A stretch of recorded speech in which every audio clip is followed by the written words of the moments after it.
بسم اللہ الرحمن الرحیم الحمد للہ والصلاة والسلام علی سیدنا محمد وعلی آلہ واصحابہ اجمعین، اما بعد۔ اللہ کے حبیب صلی اللہ علیہ وسلم کا غزوہ خندق میں شریک ہونا اور آپ کی مبارک سیرت کا یہ پہلو، یہ غزوہ، اس غزوے میں بہت سارے نصائح، بہت ساری ہدایات ہمارے سامنے آئے ہیں کہ ایک تو یہ بات پیش نظر رہے کہ یہ غزوہ بھی یہود کی غداری اور سازش کی بنا پر ہوا۔ بنو نذیر سازشی یہودیوں کا قبیلہ تھا۔ انہی لوگوں نے مختلف گروہوں اور قبیلوں کو بھڑکایا، انہی کے جنگ کے لیے آمادہ کیا، گھیر لائے۔ اور یہ صرف بنو نذیر نے نہیں کیا جو مدینہ سے نکال دیے گئے تھے، بلکہ بنو قریظہ بھی اس میں شریک تھے، جو اب تک مسلمانوں کے ساتھ مختلف معاہدوں میں شریک تھے، اور مسلمانوں کی جانب سے کسی ایسے عمل کا اظہار نہیں ہوا تھا جو انہیں ناگوار گزرا ہو، جس کی بنیاد پر یہ معاہدے توڑنے پہ آمادہ ہوئی ہوں۔ ایسا کچھ نہیں۔ تو اس میں بہت سارے نصائح ہمارے سامنے آئے ہیں کہ اس غزوے میں مسلمانوں نے جنگی تدبیر اختیار کی ہے، ان میں سے ایک خندق کی کھدائی بھی ہے۔ حکمت، یہ مومن کی گمشدہ متاع ہے۔ غزوہ احزاب اسلامی تاریخ کا پہلا غزوہ ہے جس میں خندقیں کھودی گئیں، اس لیے کہ یہ چیز صرف عجم میں معروف تھی، اور غزوہ احزاب میں اس خندق کا مشورہ سید سلمان فارسی رحمۃ رضی اللہ تعالیٰ عنہ نے دیا تھا، اور اللہ کے نبی صلی اللہ علیہ وسلم نے اس جنگی تدبیر کو پسند فرمایا اور فوراً اپنے ساتھیوں کو حکم دیا خندق کھودنے کا۔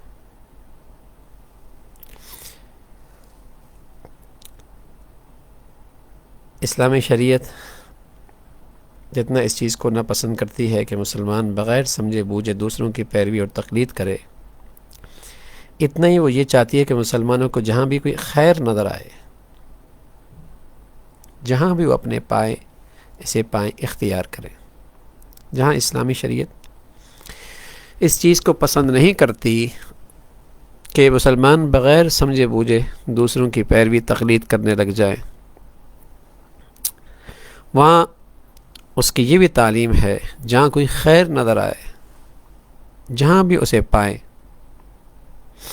اور وہ ان کی اسلامی ضابطوں کے مطابق ہو، شریعت کے مطابق ہو، اسے اختیار کر لینا چاہیے۔ اور یہ طرز عمل جیسے اللہ نے مسلمانوں کے لیے روا رکھا ہے، اس کا سرچشمہ انسان کی وہ عظمت اور شرف ہے جس کے ساتھ اس نے انسانوں کو تخلیق فرمائی۔ اللہ کی مشیت یہی ہے کہ انسان سید المخلوقات ہو، اور اللہ کے لیے بندگی کے آداب کی بجا آوری اور اس کی شریعت کے احکام پر عمل اس کی عظمت اور سیادت کی حفاظت کی ضمانت ہے۔ اس غزوے میں رسول اللہ صلی اللہ علیہ وسلم کا صحابہ کے ساتھ خندق کھودنے میں جو منظر ہے، اس سے ایک اسلامی مساوات اور اس کی زندہ حقیقت ہمارے سامنے آتی ہے، اور صحیح مساوات کی حقیقت کا درس ملتا ہے جسے اسلامی معاشرہ اپنے تمام افراد کے درمیان دیکھنا چاہتا ہے، راسخ کرنا چاہتا ہے۔ واضح ہوتا ہے کہ عدل اور مساوات کی حیثیت اسلامی قدروں میں محض کھوکھلے نعروں کی سی نہیں ہے،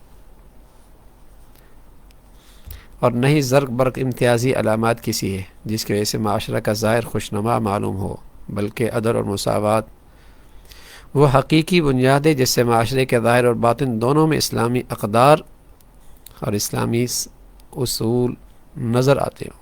آپ نے دیکھا کہ رسول اللہ صلی اللہ علیہ وسلم نے ایسا نہیں کیا کہ مسلمانوں کو تو خندق کھودنے کا حکم دے دیا اور خود عیش و آرام کے ساتھ ان کی نگرانی کے لیے اپنے قصر شاہی میں چلے گئے ہوں۔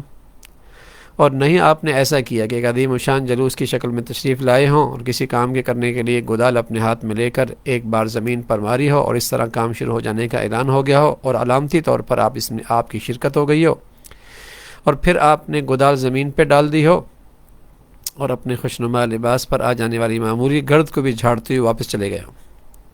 اللہ کے حبیب صلی اللہ علیہ وسلم نے ایسا نہیں، بلکہ آپ نے اپنے عمل سے عملی مساوات کا ایک زندہ تصویر پیش کی۔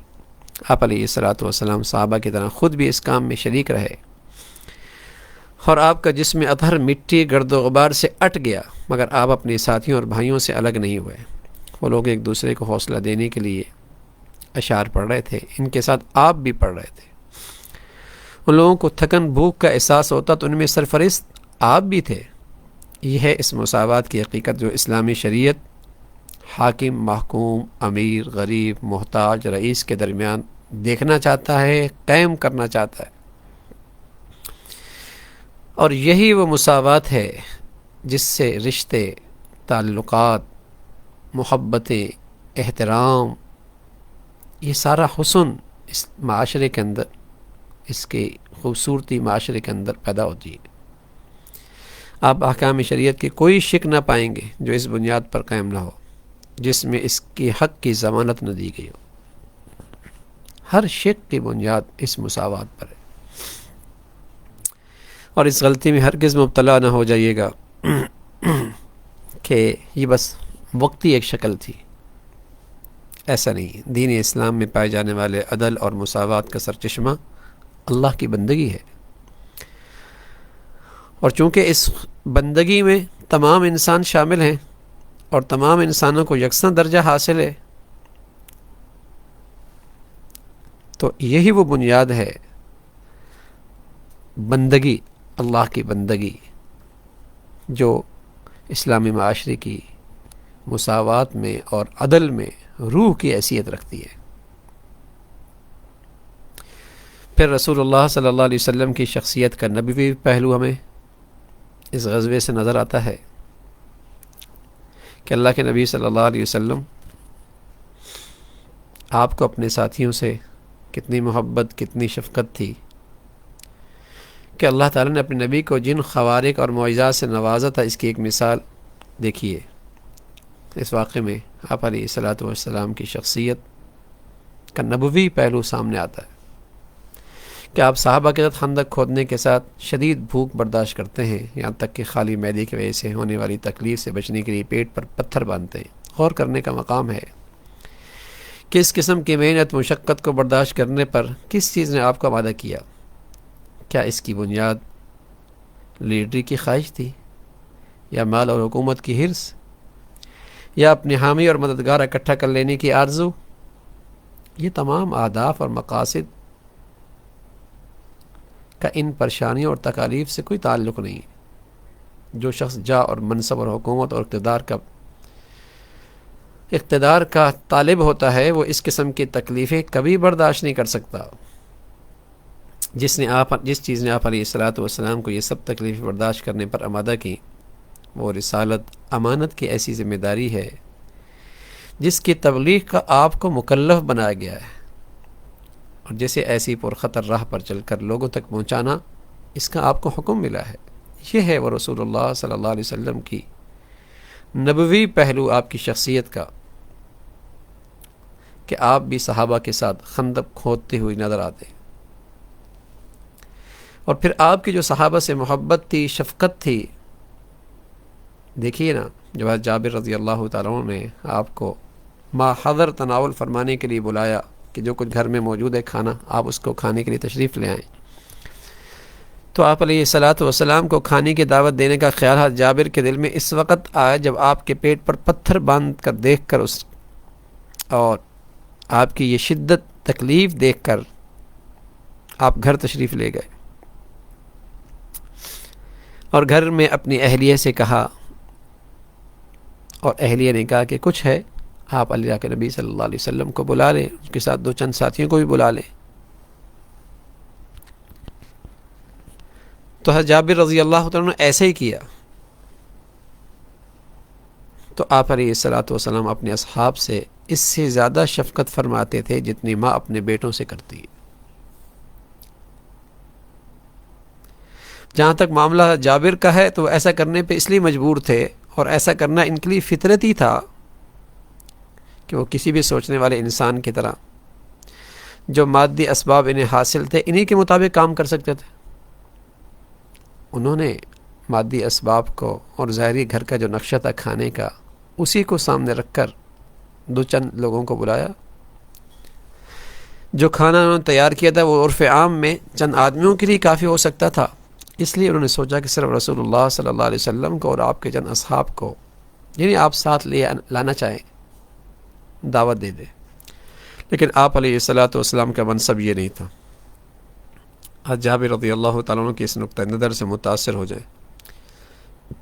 اولاً آپ یہ نہیں چاہتے تھے کہ آپ کو اپنے اصحاب سے بڑھ کر کوئی نعمت یا آرام حاصل ہو۔ سبحان اللہ، جیسے تکلیف میں ان کے ساتھ شریک تھے، اور مٹی اٹھانے میں اور خندق کھودنے میں آپ شریک تھے، تو کہیں آپ کو کچھ راحت کا سلسلہ ہے تو اس میں بھی اپنے ساتھیوں کو آپ شریک کرنا چاہ رہے ہیں۔ اور دوسرے، آپ یہ نہیں چاہتے تھے کہ خود ان کے مادی اسباب کا نہیں چاہتے تھے کہ خود کو ان مادی اسباب کا اسیر بنا لیں جن سے تمام انسان مانوس ہیں۔ اللہ تعالیٰ ان مادی اسباب سے آگے بڑھ کر اللہ کی قدرت اور طاقت ہے، اور اس ذات کے لیے یہ معمولی بات ہے کہ کم کھانے کو زیادہ کر دے اور اس کی قلیل مقدار میں اتنی برکت دے دے کہ ایک بڑی جمعیت کے لیے کافی ہو جائے۔ اس واقعے میں جو معجزہ آیا وہ یہ تھا کہ جابر رضی اللہ عنہ کے بکری کے بچے سے بڑی مقدار میں کھانا تیار ہو گیا، اتنا کہ سینکڑوں صحابہ نے پیٹ بھر کے کھا لیا، پھر بھی بچا رہا۔ تب نبی علیہ الصلوۃ والسلام نے گھر والوں کو مشورہ دیا کہ اس کا صدقہ کر دیں۔ رسول اللہ صلی اللہ علیہ وسلم کے ذریعے ظاہر ہونے والا یہ عجیب و غریب، یہ خارق عادت واقعہ آپ کی اپنے اصحاب سے شدید محبت اور قدرت الہی کے مقابلے میں مادی اسباب سے اعراض اور اللہ کی جانب رجوع، اس پر اللہ کی طرف سے یہ انعام ملا۔ یہ آپ علیہ الصلوۃ والسلام کی شخصیت کا نبوی پہلو بھی سامنے آ گیا۔ پھر اللہ کے نبی صلی اللہ علیہ وسلم نے قبیلہ غطفان کے بارے میں صلح کے سلسلے میں صحابہ سے مشورہ کیا، اور اس میں حکمت یہ تھی کہ اللہ کے نبی صلی اللہ علیہ وسلم اطمینان چاہتے تھے کہ انصار کے دلی جذبات کیا ہیں، اور جب انصار نے ہمت اور حوصلے اور شجاعت کی بات کی تو آپ کا چہرہ کھلنے لگا، آپ نے اطمینان کا اظہار کیا۔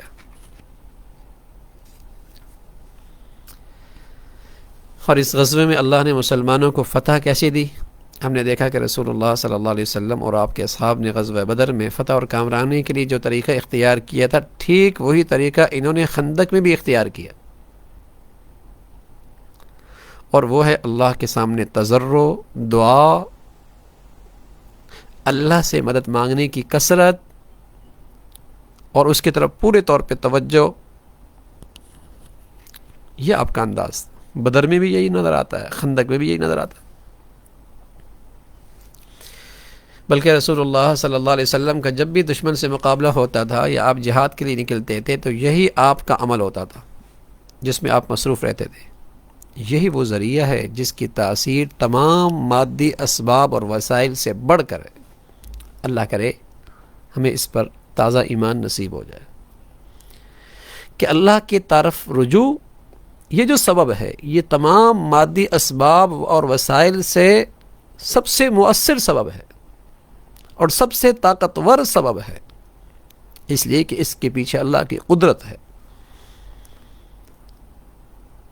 اور رسول اللہ صلی اللہ علیہ وسلم کی پوری زندگی کے نقشہ، اس میں یہ سب سے نمایاں چیز نظر آتی، اور یہی امت کے لیے بہت بڑا سبق ہے کہ مادی اسباب اختیار کیجئے، لیکن ایک اور سبب بھی تو ہے، دعا کا، تضرع کا، اللہ کے سامنے انکساری کا، گڑ گڑانے کا، دعاؤں کا، اس ذات کو اپنی طرف متوجہ کرنے کا۔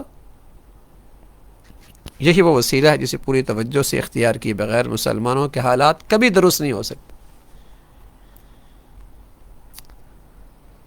مسلمان کی مشکلات اور پریشانیاں اور آزمائشیں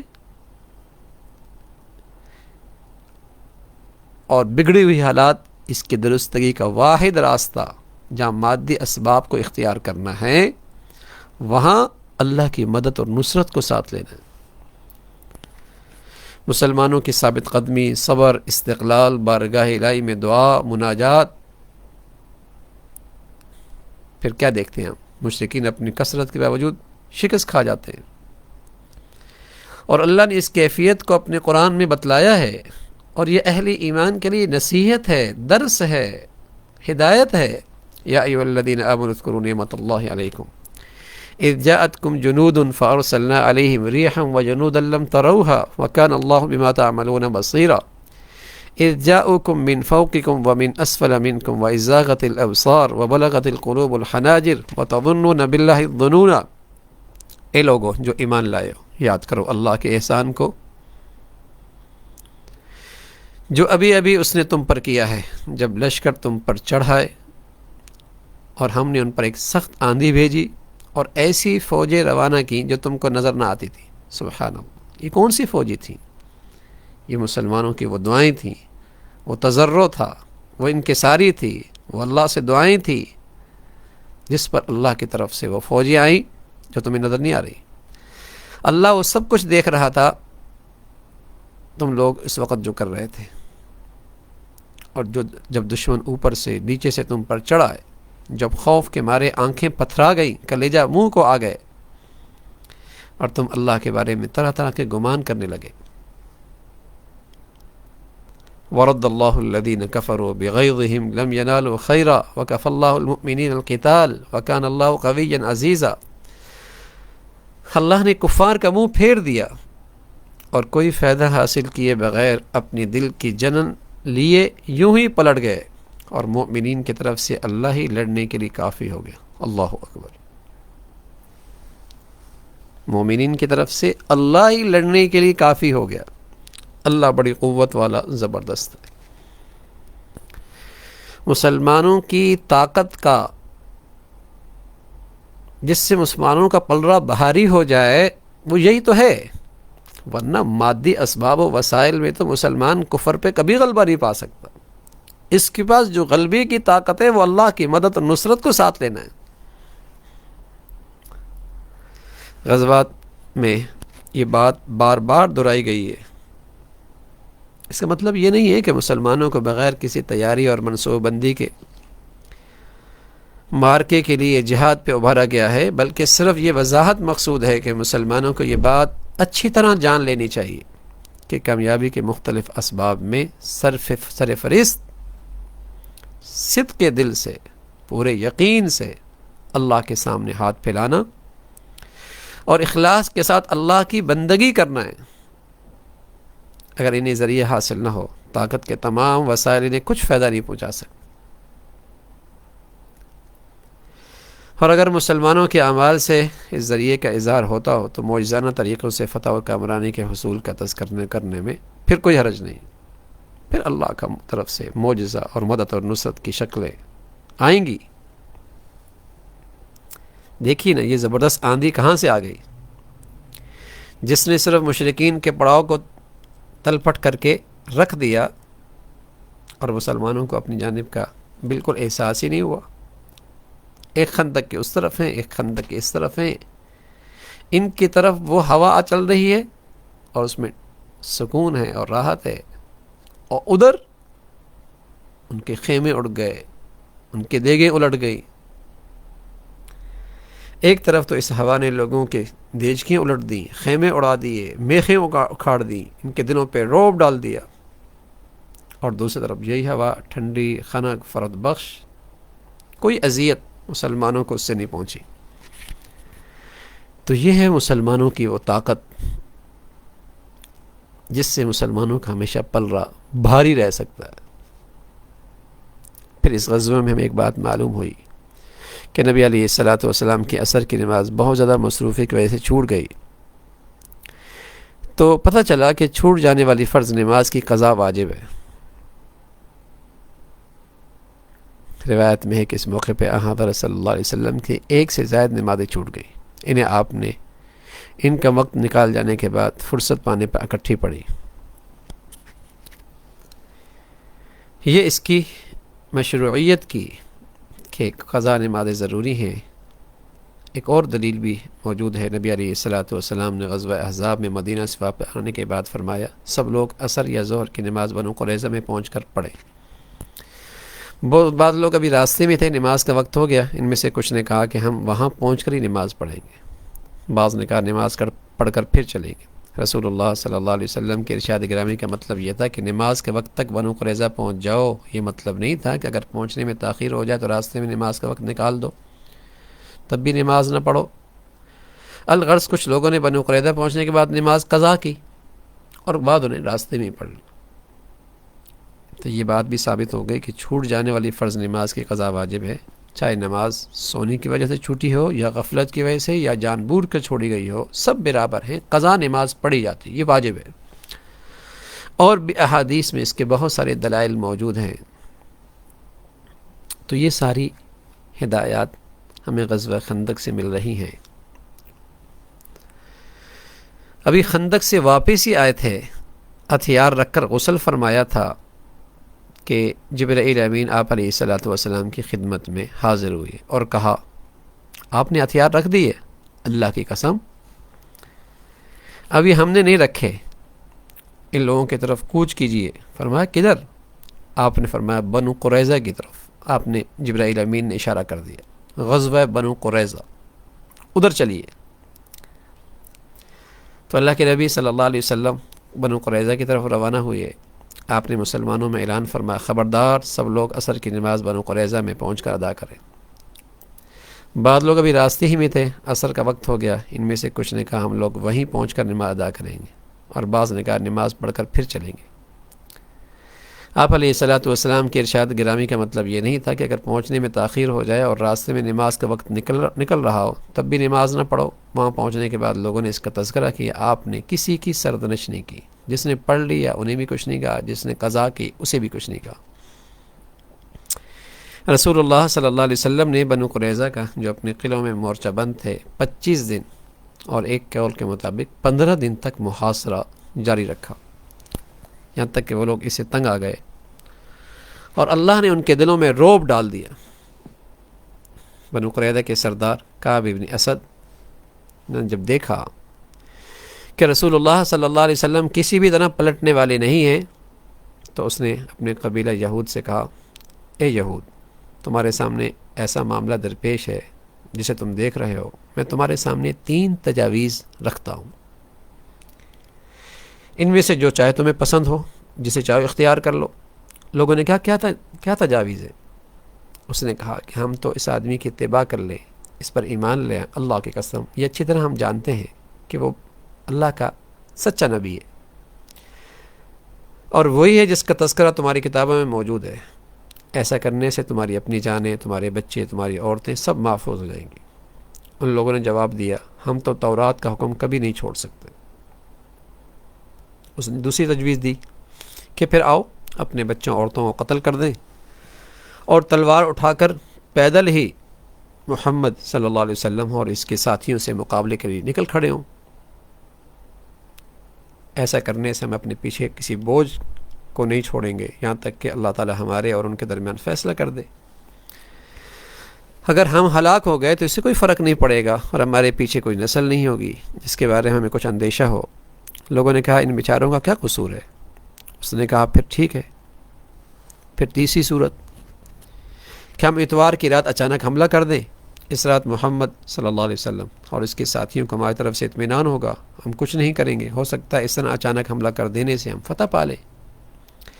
لوگوں نے اس تجویز کو بھی قبول نہیں کیا، تینوں تجاویز سامنے آ گئی۔ پھر وہ لوگ اس پہ تیار ہو گئے کہ رسول اللہ صلی اللہ علیہ وسلم ان کے بارے میں جو بھی فیصلہ کریں وہ انہیں منظور ہوگا۔ بنو قریظہ قبیلہ اوس کے حلیف تھے، ان کے ساتھ معاہدہ تھا، اس لیے رسول اللہ صلی اللہ علیہ وسلم چاہتے تھے کہ ان کے بارے میں فیصلے کرنے کا اختیار قبیلہ اوس کے سردار کو دے دیں۔ چنانچہ آپ نے یہ اختیار سعد ابن معاذ کو عطا فرمایا۔ غزوہ خندق کے موقع پہ انہیں ایک تیر لگ گیا تھا جس سے وہ ایک خیمے میں رہ کر علاج کر رہے تھے۔ جب رسول اللہ صلی اللہ علیہ وسلم نے انہیں بنو قریظہ کے متعلق فیصلے کرنے کا اختیار دیا اور انہیں بلایا تو ایک گدھے پر سوار ہو کر تشریف لائے، اور جب وہ مسجد سے قریب ہوئے تو رسول اللہ صلی اللہ علیہ وسلم نے انصار سے فرمایا کہ اپنے سردار یا الفاظ یہ ہیں کہ اپنے بہترین شخص کا اٹھ کر استقبال کرو۔ پھر جب وہ آپ کی خدمت میں حاضر ہو گئے تو آپ علیہ الصلاۃ والسلام نے فرمایا کہ یہ لوگ تمہارے فیصلے پہ راضی ہو گئے ہیں۔ حضرت سعد نے یہ فیصلہ سنایا کہ ان کے جنگجوؤں کو قتل کر دیا جائے اور ان کے بچوں اور عورتوں کو غلام بنا لیا جائے۔ اس پر نبی علیہ الصلاۃ والسلام نے ارشاد فرمایا، اللہ کے حکم کے مطابق تم نے فیصلہ کیا ہے۔ سبحان اللہ۔ رسول اللہ صلی اللہ علیہ وسلم کی صحبت کی برکت سے حضرت صحابہ کی بصیرت کا کیا کہنا۔ پھر حضرت سعد نے اللہ سے یہ دعا کی، اے اللہ تو جانتا ہے ان لوگوں سے جہاد کرنے سے بڑھ کر میرے دل میں اور کوئی خواہش نہیں ہے جنہوں نے تیرے رسول صلی اللہ علیہ وسلم کو جھٹلایا اور انہیں اپنے وطن سے نکالا، مراد قریش تھے۔ اے اللہ میرا گمان ہے کہ اب آئندہ ہماری اور ان کے درمیان جنگ کی نوبت نہیں آئے گی، اور آئندہ قریش سے مسلمانوں کی جنگ اگر ہونی ہے تو مجھے کچھ دن اور زندہ رکھ تاکہ میں تیرے لیے ان سے جہاد کروں، اور اگر ان سے جنگ نہیں ہونی تو میرا یہ زخم ہرا کر دے اور اس سے میری موت مقدر کر دے تاکہ شہادت کا عظیم مرتبہ مجھے مل جائے۔ چنانچہ سینے کے اوپر حصے میں ان کا زخم کھل گیا اور اس سے اتنا خون بہا کہ اہل خیمہ نے خون دیکھا تو گھبرا گئے۔ انہوں نے پکار کر کہا، اس خیمے کی طرف سے یہ کیا آ رہا ہے؟ معلوم ہوا سعد کے زخم سے خون کے فوارے بہہ رہے ہیں اور اسی سے آپ کو شہادت ملی۔ پھر یہود اپنے قلعوں سے نکال کر لائے گئے اور مدینہ کے ارد گرد جو خندقیں کھودی گئی تھیں وہاں لے جا کر ان جنگجوؤں کو قتل کیا گیا اور ان کے بچوں عورتوں کو غلام بنایا گیا۔ قتل کیے جانے والوں میں حی ابن اخطب بھی تھا جس نے کافی کوشش کر کے بنو قریظہ کو غداری اور بدعہدی پہ آمادہ کیا تھا۔ یہ شریر آدمی تھا۔ اسے رسول اللہ صلی اللہ علیہ وسلم کے سامنے لایا گیا۔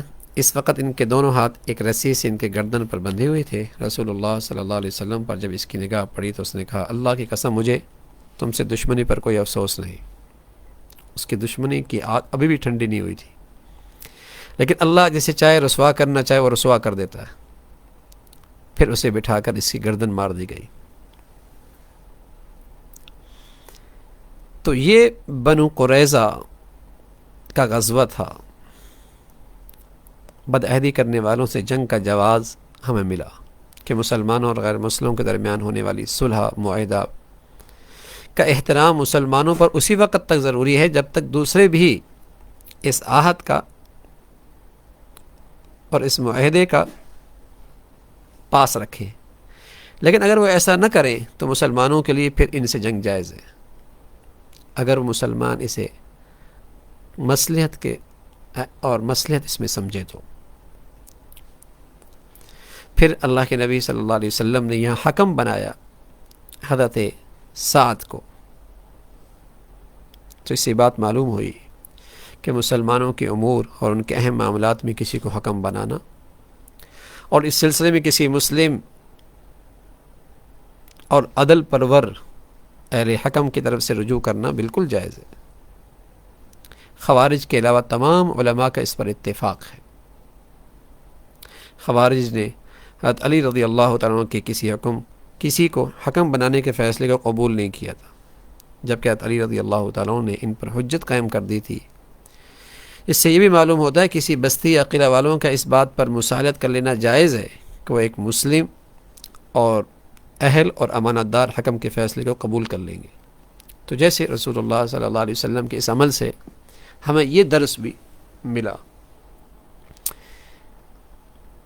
پھر یہود کو نظر آیا کہ یہود کو حضور علیہ الصلاۃ والسلام کی نبوت کا یقین تھا، جیسے کعب کے باتوں سے بات واضح ہو گئی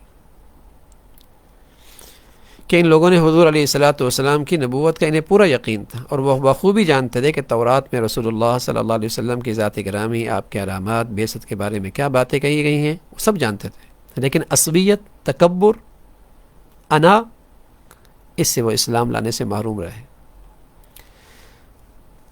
یہ بڑی مصیبت ہے، اللہ ہمیشہ حفاظت فرمائے۔ پھر حضرت سعد بن معاذ جب اپنی سواری پہ خدمت نبی میں حاضر ہوئے، اس وقت وہاں انصار بھی موجود تھے، تو آپ علیہ الصلاۃ والسلام نے انصار کو حکم دیا کہ اٹھ کر اس کا استقبال کریں۔ اس علت پر یہ ارشاد نبوی دلالت کرتا ہے کہ اپنے سردار یا اپنے قبیلے کے بہترین شخص کا استقبال کرو۔ اس حدیث سے اور اس طرح کی دیگر احادیث سے حضرات علماء نے مناسب موقع پہ علماء صالحین کے لیے کھڑے ہو کر استقبال کرنے کی اجازت دی ہے۔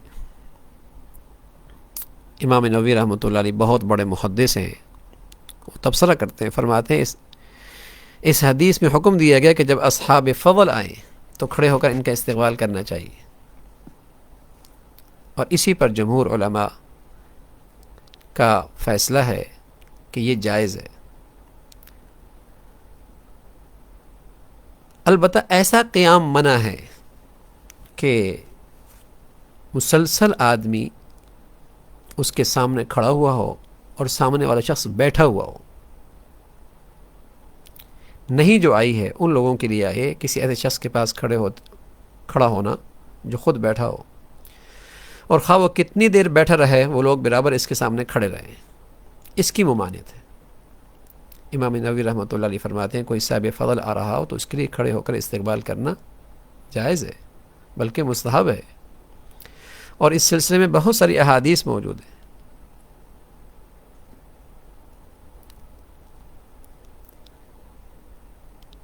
حضرت کعب فرمانے لگے کہ غزوہ تبوک میں پیچھے رہ جانے کا واقعہ خود فرماتے ہیں کہ میں رسول اللہ صلی اللہ علیہ وسلم کی خدمت میں حاضر ہونے کے ارادے سے گھر سے روانہ ہوا۔ راستے میں لوگوں نے جماعت در جماعت مجھ سے ملاقات کی اور مجھے قبولیت توبہ کی مبارکباد دے رہے تھے، کہتے ہیں مبارک ہو مبارک ہو، اللہ نے تمہاری توبہ قبول کر لی۔ یہاں تک میں مسجد نبی پہنچ گیا، وہاں اللہ کے رسول صلی اللہ علیہ وسلم تشریف فرما تھے اور آپ کے ارد گرد صحابہ بیٹھے ہوئے تھے۔ مجھے دیکھتے ہی طلحہ بن عبید اللہ دوڑتے ہوئے آئے اور مجھ سے مصافحہ کیا، مبارکباد دی۔ اللہ کی قسم ان کے علاوہ مہاجرین میں سے کچھ شخص کھڑا نہیں ہوا۔ حضرت کعب حضرت طلحہ کا یہ محبت بھرا عمل کبھی نہیں بھولتے تھے، تو اگر کھڑا نہ ہونا ہوتا تو کوئی نہ کھڑا ہوتا۔ امام ترمذی، امام داود نے بھی، امام بخاری نے بھی حضرت عائشہ کی روایت نقل کی ہے، فرماتی ہیں بول چال، نشست و برخاست میں نبی علیہ الصلوۃ والسلام کے مشابہت رکھنے والے میں حضرت فاطمہ سے بڑھ کر میں نے کسی کو نہیں دیکھا۔ نبی علیہ الصلوۃ والسلام جب نبی انہیں دیکھتے تو خوش آمدید کہتے، پھر کھڑے ہو کر ان کا بوسہ لیتے اور پھر ہاتھ پکڑ کر انہیں اپنی جگہ پر بٹھاتے، حضرت فاطمہ کے لیے، اپنی بیٹی کے لیے۔ اس طرح جب نبی علیہ الصلوۃ والسلام حضرت فاطمہ کے پاس تشریف لے کے جاتے تو وہ آپ کو خوش آمدید کہتی، پھر کھڑے ہو کر آپ کا بوسہ لیتی۔ یہ سب چیزیں رسول اللہ صلی اللہ علیہ وسلم کی اس ارشاد گرامی کے منافی نہیں ہیں کہ جو شخص یہ چاہتا ہو کہ لوگ اس کے سامنے ہاتھ باندھ کے کھڑے ہوں، اس کا ٹھکانہ جہنم ہے۔ اس حدیث کا جہاں نہیں ہے اور جہاں جو ہم پیچھے گزر رہے ہیں، دونوں کا مدلول یا یوں کہیے کہ دونوں کا مقام الگ الگ ہے۔ جہاں اللہ کے نبی صلی اللہ علیہ وسلم نے کھڑے ہونے سے منع فرمایا، وہ منع اس کی مقام اور ہے، اور وہ یہ ہے کہ جو شخص یہ چاہتا ہو کہ لوگ اس کے سامنے ہاتھ باندھے کھڑے ہوں، اس کا ٹھکانہ جہنم۔ اس میں اس بات کی ممانعت نہیں ہے کوئی آدمی علماء کا، صلحاء کا، صاحب فضل کا کھڑے ہو کے استقبال کرے، اس میں اس کی ممانعت نہیں، اس لیے کہ صاحب فضل کے کرام، احترام، عزت، توقیر کی مشروعیت کا مطلب یہ نہیں کہ وہ لوگ اس کے لیے کوشش کرتے ہیں یا ایسا پسند کرتے ہیں، بلکہ صالحین اور اصحاب فضل کی نمایاں ترین صفت یہ ہوتی ہے کہ وہ اپنے بھائیوں کے لیے متواضع ہوتے ہیں۔ اگر ان کے اندر یہ چاہت ہے کہ لوگ ہمارے لیے کھڑے ہو جائیں تو پھر کھڑا ہونا منع ہے، لیکن اصحاب فضل ہوتی وہ ہیں، با کمال لوگ ہوتی وہ ہیں جن کے اندر تواضع ہوتی ہے، اور انہیں اس چیز کی طلب نہیں ہوتی۔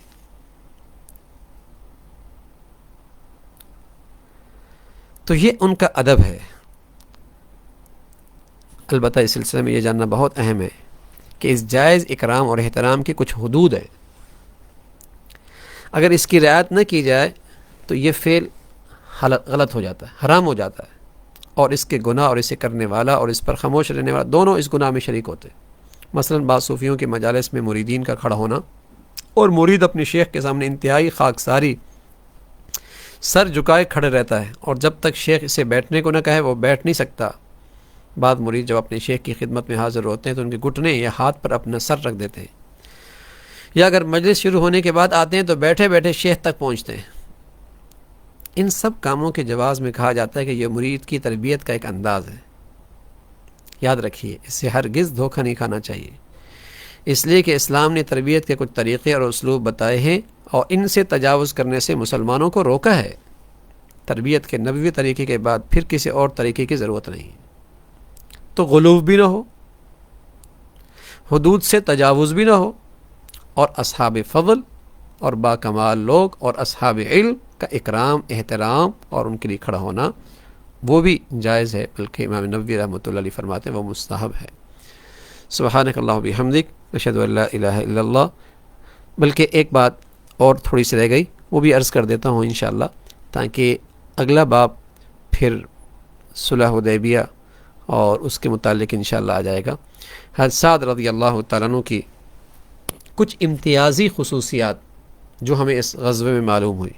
حضرت سعد رضی اللہ تعالیٰ عنہ جنہیں اللہ کے نبی صلی اللہ علیہ وسلم نے یہ اختیار دیا تھا کہ وہ بنو قریظہ کے بارے میں جو فیصلہ کریں گے انہیں اختیار ہے، اور پھر ان کے فیصلہ آنے کے بعد آپ علیہ الصلاۃ والسلام کی تائید اور حمایت، یہ ان کی بڑی خصوصیت ہے۔ پھر ان کے آنے پر رسول اللہ صلی اللہ علیہ وسلم کا انصار سے یہ کہنا کھڑے ہو ان کا استقبال کرو، یہ سعد کا ایک عظیم امتیاز ہے کہ اس کے لیے رسول اللہ صلی اللہ علیہ وسلم نے فرمایا۔ پھر ایک خصوصیت دیکھیے نا، غزوہ خندق کے میں بازو میں زخم لگ گیا، اور پھر دعا کرتے ہیں کہ اللہ اگر جہاد کا موقع ہے، قریش سے پھر جہاد ہے، تو مجھے زندگی کے کچھ دن اور عطا فرما دے تاکہ میں تیرے لیے ان سے جہاد کر سکوں، اور اگر نہیں تو پھر یہ میرا زخم ہرا کر دے۔ یہ بارگاہ الہی میں دعا قبول ہوئی، سوکھا ہوا زخم پھر ہرا بھرا ہو گیا۔ تو یہ آپ کو اللہ رب العزت نے ایک مرتبہ عطا فرمایا تھا۔ حضرت سعد رضی اللہ تعالیٰ کا انداز صحیح تھا۔ غزوہ خندق کے بعد مسلمانوں اور قریش کے درمیان کوئی ایسی جنگ نہیں ہوئی جس کا آغاز مشرکین کی جانب سے ہوا ہو۔ رسول اللہ صلی اللہ علیہ وسلم نے عمرے کے ارادے سے مکہ میں داخل ہونا چاہا، لیکن مشرکین نے روک دیا۔ اس موقع پہ جنگ ہوتے ہوتے رہ گئی۔ قرآن میں اللہ نے بتایا ہے وَهُوَ الَّذِي كَفَّ أَيْدِيَهُمْ عَنكُمْ وَأَيْدِيَكُمْ عَنْهُمْ بِبَطْنِ مَكَّةَ مِنْ بَعْدِ أَنْ أَظْفَرَكُمْ عَلَيْهِمْ، وہی ہے جس نے مکہ کے وادی میں ان کے ہاتھ تم سے اور تمہارے ہاتھ ان سے روک دیے، حالانکہ وہ ان پر تمہیں غلبہ عطا کر چکا تھا۔ پھر صلح ہو گئی، رسول اللہ صلی اللہ علیہ وسلم اگلے سال عمرہ فرمایا، پھر مشرکین نے معاہدہ توڑ دیا، تو آپ صلی اللہ علیہ وسلم نے ان پر حملہ کرنے کے ارادے سے نکلے اور مکہ فتح ہو گیا۔ بخاری شریف کی روایت ہے، رسول اللہ صلی اللہ علیہ وسلم نے غزوہ احزاب سے واپسی پہ فرمایا تھا کہ اب ہم ان پر حملہ کریں گے، وہ ہم پر حملہ نہیں کر سکتے، ہم ان پر فوج کشی کریں گے، اب ان کو ہمت نہیں ہوگی، آئندہ کبھی بھی یہ ہم پہ حملہ نہیں کر سکیں گے، بلکہ رسول اللہ صلی اللہ علیہ وسلم نے مسلمانوں سے فرمایا تم ہی اب ان پہ حملہ کرو گے۔ تو یہ سعد کی پھر یہ دعا، پھر اللہ رب العزت نے یہ دعا قبول فرمائی اور انہیں شہادت کا بلند مرتبہ عطا فرمایا۔ سبحانک اللہم و بحمدک، نشہد ان لا الہ الا اللہ، نستغفرک و نتوب الیک۔